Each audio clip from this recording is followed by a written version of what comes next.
In the 11th century, southern Italy was a fractured, chaotic war zone. Lombards, Byzantines, and Arab Saracens were locked in a perpetual struggle for dominance over the peninsula. Into this meat grinder stepped the Normans. These were landless mercenaries from northern France, eager to rent out their swords and their devastating charge as elite shock cavalry. In 1047, a minor noble, Robert de Hauteville, arrived looking for his share of the spoils. He was a nobody, with a warband of just 5 horsemen and 30 soldiers on foot. What he lacked in manpower, he made up for in sheer physical presence. The Byzantine historian Anna Komnene described him as a man of immense stature, with broad shoulders, fair hair, and eyes that shot sparks of fire. Despite his imposing build, Robert's older, established brothers refused to share their territories with him. They sent him away to fend for himself in the desolate, rugged hills of Calabria. Left with nothing on a hostile frontier, this landless exile had to adapt. Deprivation stripped away any notions of chivalry, forging him into a ruthless survivor who learned to fight entirely on his own terms. To keep his men fed, Robert turned to outright brigandage. He pillaged small outposts, ambushed travelers, and terrorized the Calabrian mountains. He quickly realized that brute force was expensive, but trickery was cheap. His reliance on deception over frontal assaults earned him a new moniker, Guiscard, an old French word meaning the cunning or the fox. One story perfectly illustrates his methods. Facing a heavily fortified monastery he couldn't breach, Robert had his men approach the gates carrying a burial bier. On top of it lay a dead comrade wrapped in a shroud, concealing a cache of swords underneath. The monks opened the gates for a funeral, but halfway through the service, the corpse sprang to life. The mourners grabbed their concealed weapons and captured the stronghold from the inside. By violating the sanctity of the church for a tactical edge, Robert signaled to the Mediterranean that he would not be bound by the rules of war. When his older brother died, Robert outmaneuvered his nephews to seize control of the Norman mercenary forces, launching a brutal campaign to consolidate the region under his banner. By 1059, the geopolitical landscape had shifted. The Pope was in desperate need of a strong military protector, and he officially recognized Guiscard as the Duke of Apulia and Calabria. This papal decree reclassified Robert's violence. He was now an official ruler with the legal and spiritual mandate to expand his borders in the name of the Church.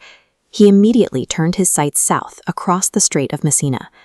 Alongside his youngest brother, Roger, he launched an invasion of Sicily, a wealthy island held by powerful Islamic emirates.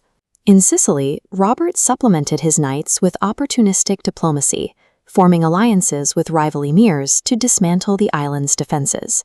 The resulting state absorbed these influences, leaving behind monuments like the Palatine Chapel, where Islamic geometry, Byzantine mosaics, and Norman arches coexist in the same stone. He realized that retaining local administrators and respecting existing customs would keep his new territories economically productive. This strategic tolerance turned a conquest into a sustainable state. Having secured the south, Robert set his sights on the ultimate prize, the Byzantine Empire.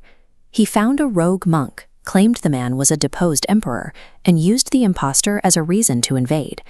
In 1081, Robert launched a massive amphibious assault on Dyrrhachium in modern-day Albania, crashing his forces into the ancient stone fortifications of the Byzantine beachhead. He knew the imperial army was marching to crush him. To ensure his men had no thoughts of retreat, Robert ordered his own transport ships burned to the waterline on the beach. At the Battle of Dyrrhachium, the two massive armies collided. Robert, fighting alongside his armor-clad wife Sicilgaita, personally led the heavy cavalry charge straight into the center of the Byzantine line. They crashed into the elite Varangian guard, slaughtering them almost to a man. Ironically, many of those guards were Anglo-Saxon exiles who had fled the Norman conquest of England, only to be killed by Normans in Greece. By breaking the premier imperial army of the East, the Normans proved they were no longer local raiders, but a military force capable of challenging the oldest empires in Christendom. Robert's march on Constantinople was derailed.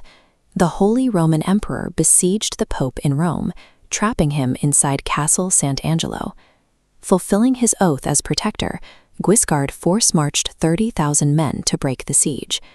At the mere approach of Guiscard's host, the Holy Roman Emperor abandoned his siege and retreated, allowing Robert to march in and rescue the Pope.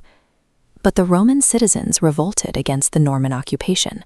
In retaliation, Robert unleashed his men. For 3 days, the Normans sacked Rome, massacring civilians and selling thousands into slavery.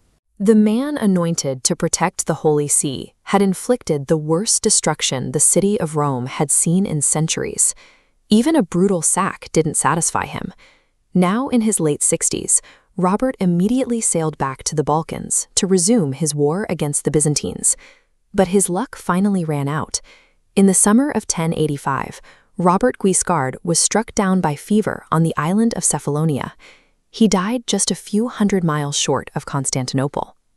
Though he never took the capital, his legacy was a map unified. He took a region shattered by a dozen warring factions and forged it into a single state spanning southern Italy and Sicily. This unified state functioned because Robert chose to govern through the systems he conquered, retaining Greek and Arab bureaucrats to keep the wheels of trade and law turning. Robert Guiscard arrived in Italy with 30 men and a handful of horses. Through unmatched cunning and relentless ambition, a penniless bandit hacked a permanent kingdom out of the medieval world.